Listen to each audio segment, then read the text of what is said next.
खालिस्तानियों का खात्मा, भारत के साथ कनाडा ने किया धोखा, गुस्से में पीएम मोदी।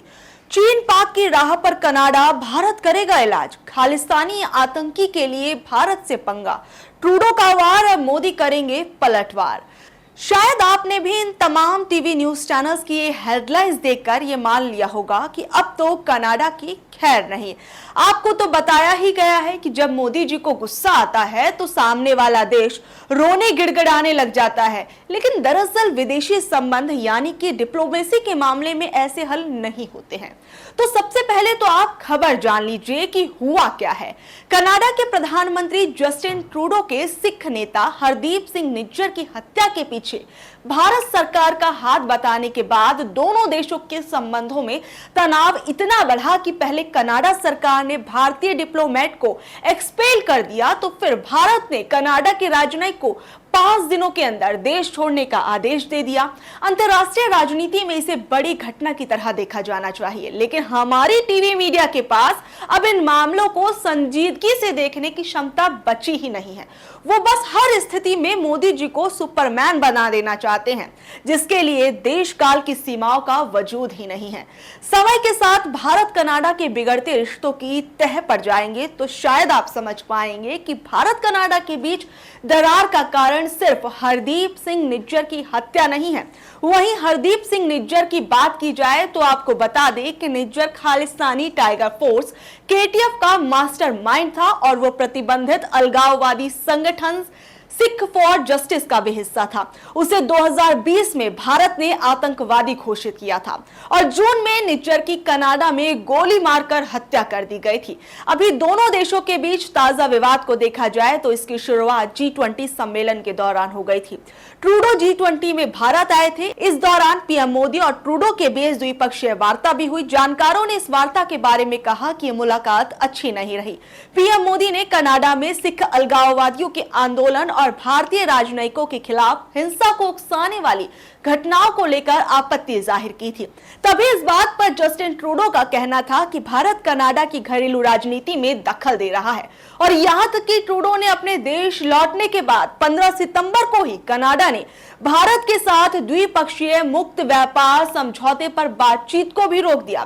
भारत और कनाडा के बिगड़ते संबंधों के बीच सबसे अहम कारण है खालिस्तानी अलगाववादी संगठन, जो भारत से अलग एक नए देश की मांग करते रहे हैं। कनाडा सरकार का इन संगठनों के प्रति रवैया नर्म रहा है और ये भारत सरकार को अखरना चाहिए और अखरता रहा भी है। दूसरी ओर कनाडा सरकार भी पंजाब में रहने वाले सिख समुदायों को नाराज नहीं करना चाहती है, क्योंकि न केवल उनका वो बड़ा वोट बैंक है बल्कि इलेक्शन फंड का एक बड़ा स्रोत भी है।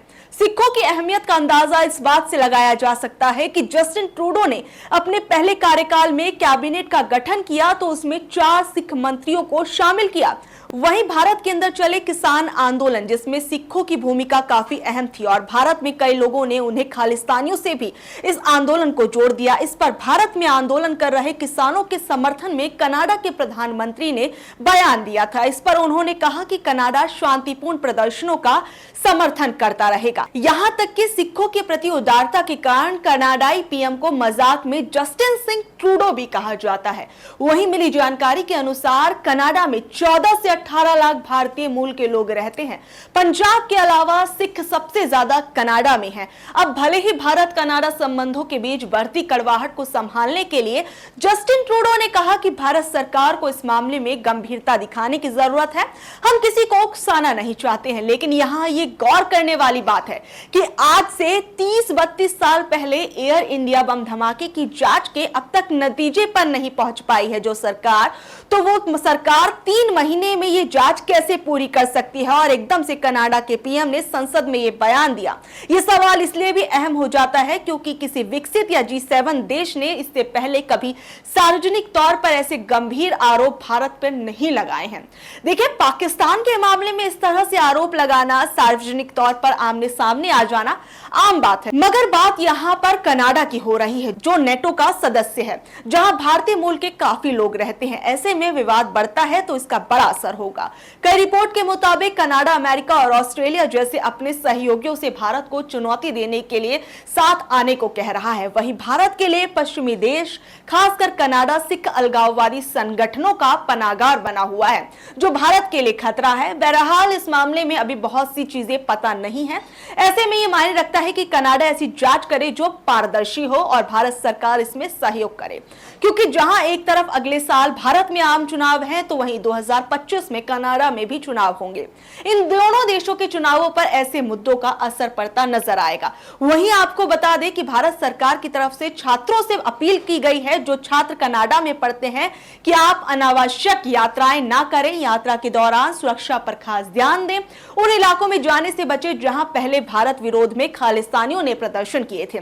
ऐसी जगहों पर जाने से बचें जहां भारतीय प्रतिष्ठान निशाने बनाए गए थे। ऐसी ही रिपोर्ट्स को जानने के लिए देखते रहिए मॉलिटिक्स।